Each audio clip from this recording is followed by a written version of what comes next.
Okay, my tests for the Tenmoku Gold that I've been doing are all on these kind of red clay, stoneware red, and it's number 80 from Laguna, with some slips on top, cone 6 slips, which I've been given the recipe in previous videos.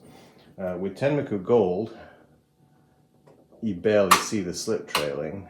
It's a texture. It just gives you an added texture a little bit, but it's there. You can just barely see it. When I mixed 1 part Tenmoku Gold to 3 parts clear glaze, it has given me this honey glaze, which I kind of like. So I am actually going to add 1 part clear glaze to this honey and see whether it comes out more of an ochre yellow rather than that sort of honey brown. And see, because the black is there, the white clay is there with the black dots, the black clay has the white dots on it. So I'm just doing, how much paler will this get? Will it get a more amber yellow color? You know, because iron can give you yellows if it's in small quantities, but that's also quite nice. I'm thinking that's got potential just there with 1 to 3. So it's clear glaze, 3 parts, 1 part Tenmoku Gold. And now I've got a kiln unloading, and let's see what temperature it's at. 164, so it's just at the point where I can open it. That's Fahrenheit. So let's hope things are good. Alright, my last firing had Tenmoku Gold running, and because it's a new batch of Tenmoku Gold, and it's obviously too thick in the actual bucket, so I'm going to water that down. I don't see any runs here, so I think this firing looks alright, but I also don't see any Tenmoku Gold. The pieces look a little bit, I can feel the heat. 160 is what you cook chicken to. If you're baking a chicken, roasting a chicken, you're supposed to get the internal temperature to 165 minimum and all that. So, but I can pick that up, so that's cooled off pretty quickly. This one is blue, green, copper, red with my, I think that's the matte turquoise on the top there.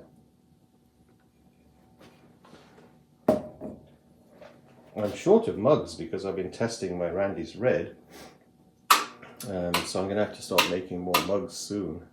But that's my regular yellow glaze with apple green over the top.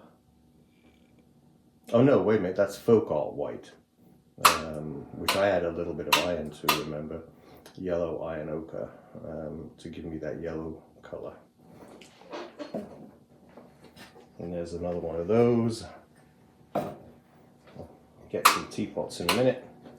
This is my regular bright blue with variegated blue and oatmeal over the top. We see this a lot in my work because it's a very popular combination. Here's a tea bowl. This is one of the test pieces I've been doing for the slip to see how the colors respond coming through a glaze. And which one did I use? This is the Chun green over the dark red clay. Oh, I didn't sign it. There you go. But anyway, Chun green actually shows the decoration quite nicely, so I feel like that's got potential too. But it hasn't been diluted at all, so this glaze is just straight Chun green. I just wanted to see what it would do, because I figured transparent glazes will look, without any alteration, will look good. Okay, now we have some teapots.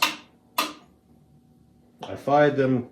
I made these lids smaller than I usually do, and I couldn't get my stilt inside there without worrying about it shrinking too tight around it to get it out. So I fired on the rims. But these Advancer shells stay totally flat, so the rims don't warp. This is the folk art white over white clay with apple green dipped over the top. Very pretty. Does the lid fit? Perfect. And these are the lids where I did a little hole because they have deep rims, so when you put it down with a hole in, the pressure doesn't get high enough to push the tea out of the actual spout. So that's a good thing to do. But that's a nice teapot. Okay, I have an order for one of these. Let's see, this one I think could be that one. That looks a bit big. Yeah, that one. Oh, and this is very pretty.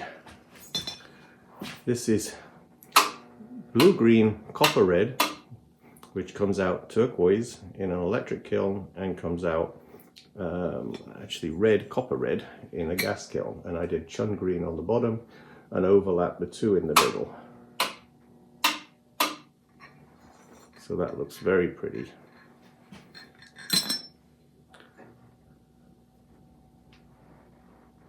Here we go. Nice teapots. Teapots sold pretty well last year. I was surprised. I sometimes hold teapots for a long time before they sell.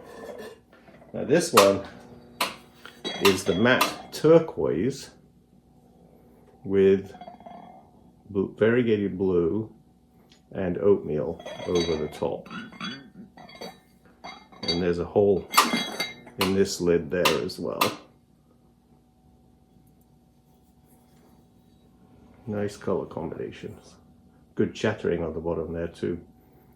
Those are the tools from Bill Wright at www.artisanpotterytools.com.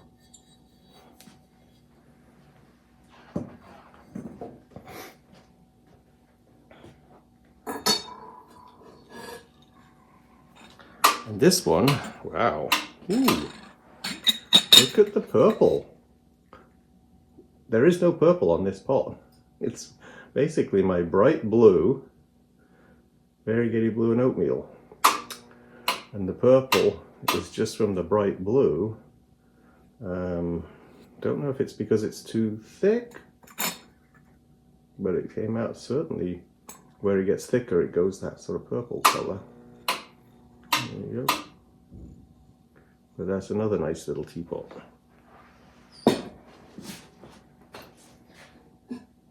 I did 3 teapots in this kind of color grouping because somebody wanted one.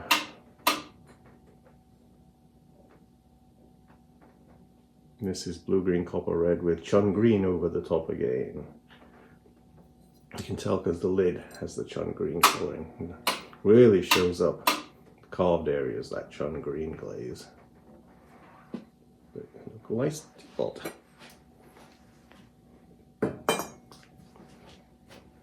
Where's the lid to this one? It must be on a level below here, I guess. But there's another Chun green, blue-green copper red with a little overlapping in the center. And this one, the lid is somewhere else. The rest of this kiln, I think, are plates.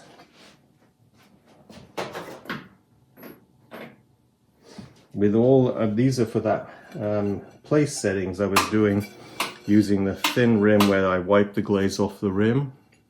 Actually, I wax the rim, so it's natural clay at the edge with a variety of glazes. So I'll take pictures of these. I'm doing a video of all the place settings with the black glaze as well. So I'll add these to that. But that's very nice. Faux cut white. This is just a pasta bowl. And so I got a bunch of these going through the kiln as well. They're hot, but they're not too hot. I hope this isn't too hot. Nope, not too bad.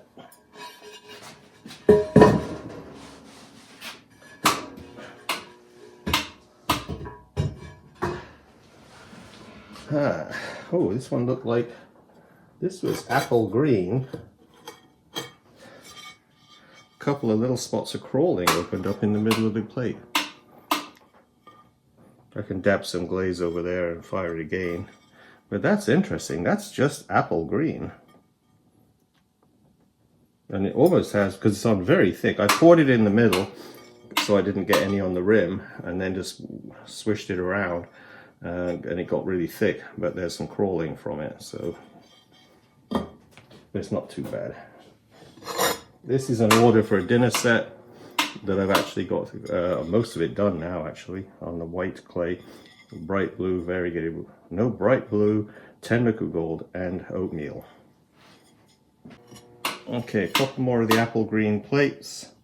And I still got a little bit of crawling on those, so I'll just dab some apple green and put these in another firing. But the green is gorgeous.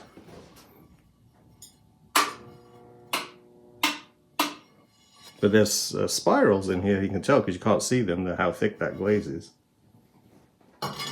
I was pouring it in and swishing it around, but it's hard to judge because I didn't want to pour any out because then I'd get it on the rim. So it just got super thick. But super thick is actually really beautiful as a glaze. There's a lot of variation in that surface. Okay, got some more of the Tenmoku Gold and oatmeal over my bright blue.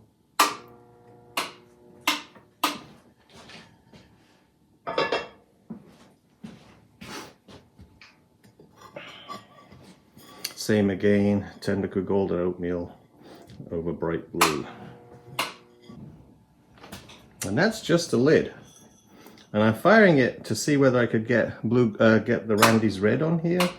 And I did. This is just my normal firing cycle. And I've got some Randy's red showing up. I was worried about firing this in here. I thought it would turn out yucky brown.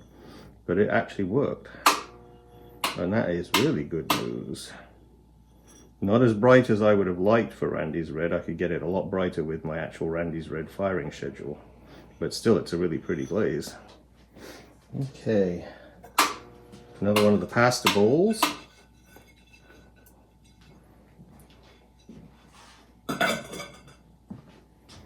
And here's the plate, the small dinner plate for the folk art white to go with the big one, and I've got a bowl and a mug to go with this. I'll show you photographs later.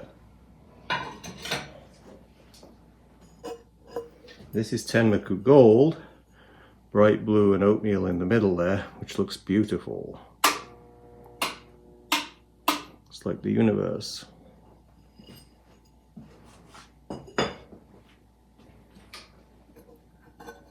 This is matte turquoise, and that is spectacular. I did a little spiral of variegated blue and oatmeal in the middle there. And this is part of a place setting on the number 455 speckle from Pottery Supply House.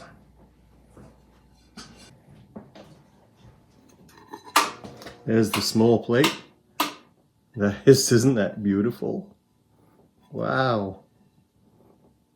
I like these plates.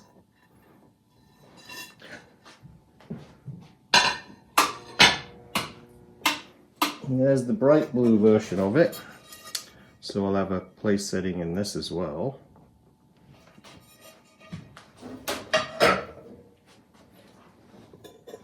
And this was just a random blue dish, so I have a cheese dish to go on top of here. Another pasta bowl. There should be 8 of these. It's a set of 8 pasta bowls. Tenmoku Gold, looking absolutely beautiful with a little bright blue and oatmeal in the center.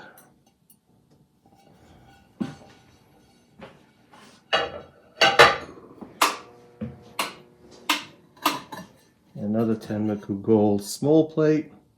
So this will be a spectacular little place setting. Wouldn't it be nice if everybody had different color pieces for each place setting?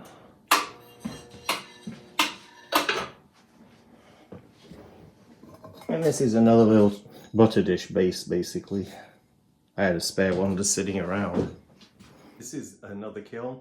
I can't remember what I put in it. Let's have a look.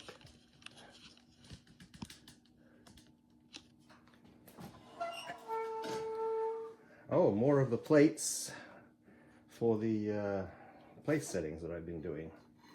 So these are the ones with the natural clay rim. That's my natural oatmeal. And because it has a little bit of tin, well, it has tin in it as an opacifier, there must be something in this kiln that has chrome, because I've got a little chrome tin pink going on there, which is quite attractive actually. Chrome tin pink is when you get the chrome reacting with the tin because of the vapor the chrome creates when it is being fired. There's the bowl, same glaze but no chrome. That's interesting. No chrome tin pink. Well, you could say maybe there's a hint, but I don't think so really. But they're the little cup and bowl to go with the place setting. I'll take photographs at the end and put them in the video. Here is a bowl to go with the grey, which I did a little bit of oatmeal and variegated blue in the center. And the same on the bowl, but it ran down more. But anyway, so we'll show you pictures later. This is a different thing altogether. That's my regular bright blue one, quite thick by the look of it. It's speckled clay. And this is what I've been playing with in the last few firings, is the tenbakus. I have now got my Randy's red to work, and I wouldn't say it's as bright, but it's still red, in a regular firing, so without doing the special Randy's red firing. So I'm not doing a soak at an hour at peak temperature of 22:35. I'm actually soaking at 22:25 for only 11 minutes. But then I do a slower cool, well, natural cool to 2000 and slow cool 175 an hour down to 1750 with a 45-minute soak. And I'm thinking I could try and do an hour soak in the next firing and see whether I get my full Randy's red effect. And that would save a lot of energy, soaking at, you know, peak temperature for an hour. So that's looking great. Optimistic. So all these tests I'm doing for tenbakus are actually paying off in ways I didn't expect. Okay, the last level in this kiln, I'm really excited about this part, but I don't have the lids for most of these. But how about that? This is one of the test pieces I'm doing from the actual iron diluted with a clear glaze, and it's working great. I love it. I got those big platters I showed in the bowls and stuff to glaze, and I'm going to have to mix up some of this glaze. It's actually got Randy's red on the bottom, and then the top part is the clear glaze.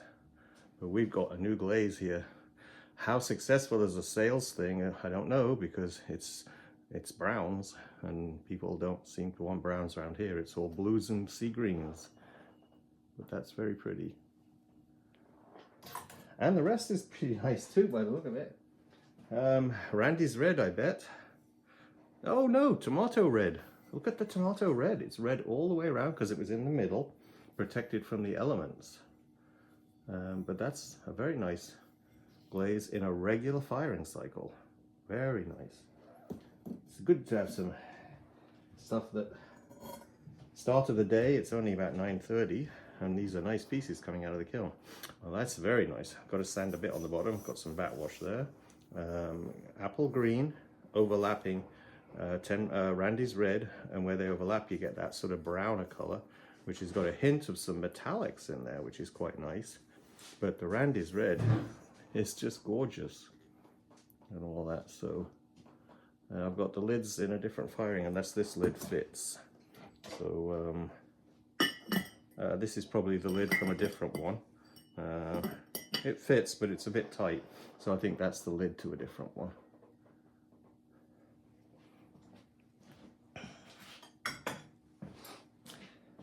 This is Harris tenbaku. Look at that. It breaks to black, which if you do some carved pieces, it's like really, really nice. But an apple green on the bottom again.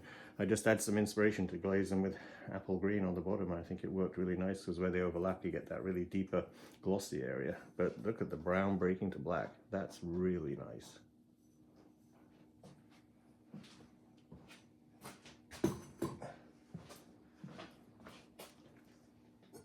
And then I got two more Randy's reds. And one of these was tomato red as well. I can't remember which one it was. But they're so close to, you know, that red color. So that's rich. I can see a great big stew or a bean sort of dish in this. Really pretty.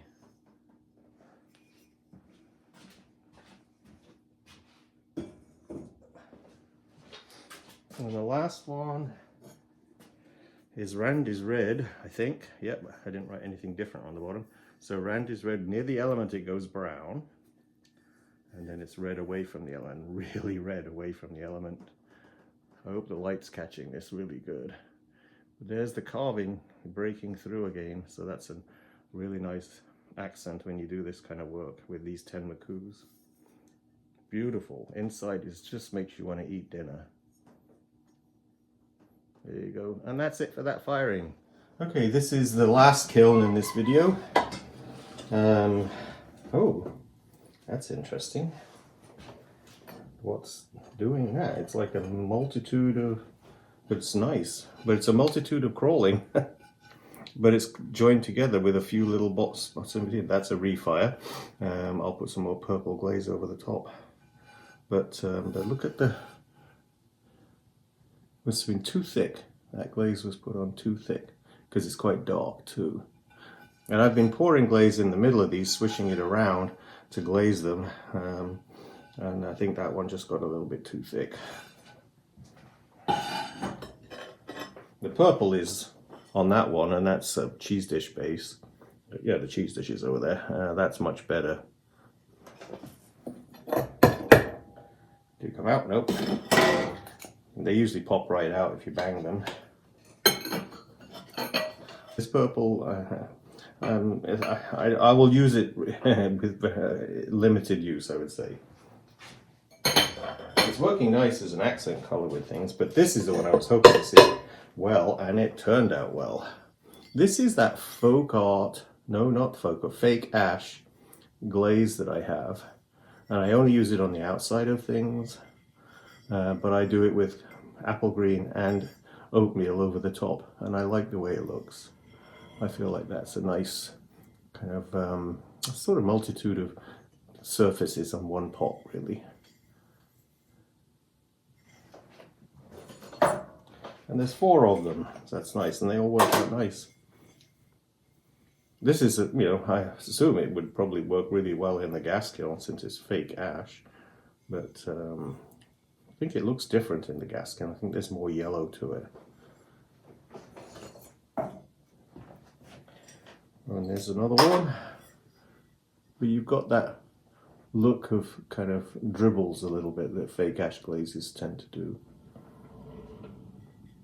But I do my regular oatmeal on the inside. And I do like these. Sort of rustic look, really.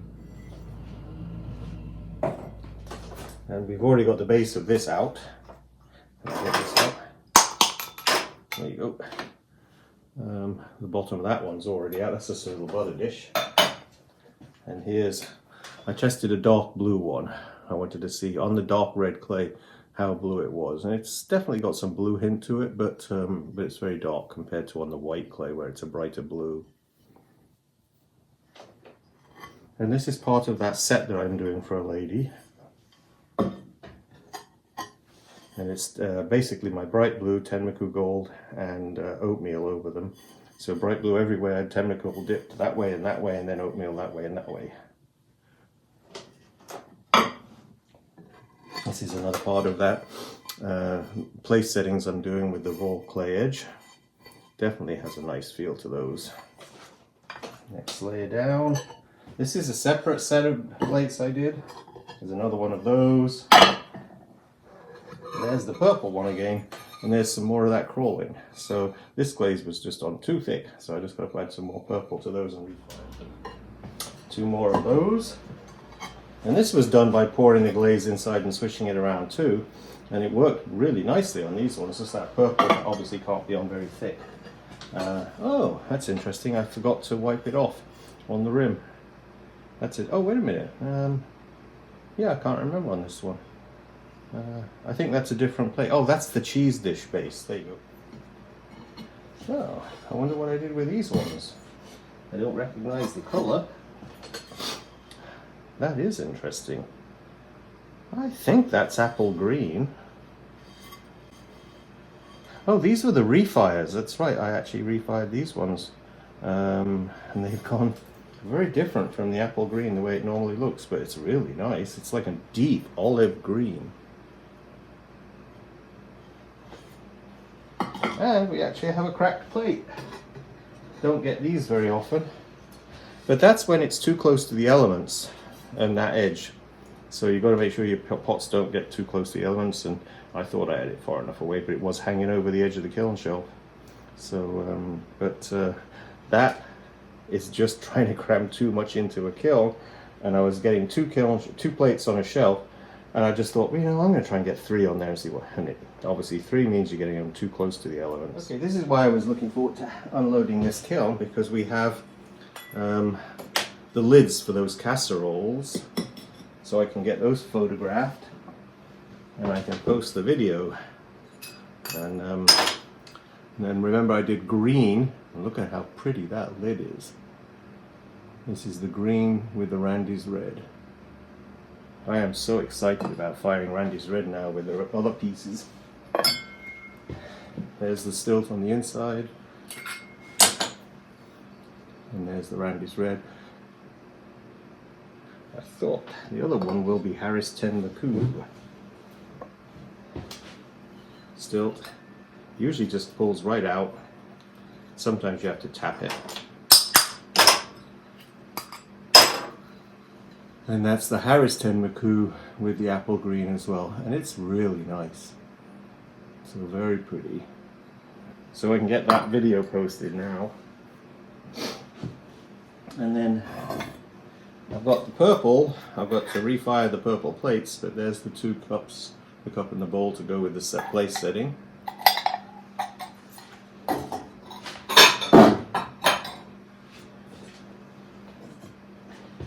Here's the apple green to go with the apple green place setting.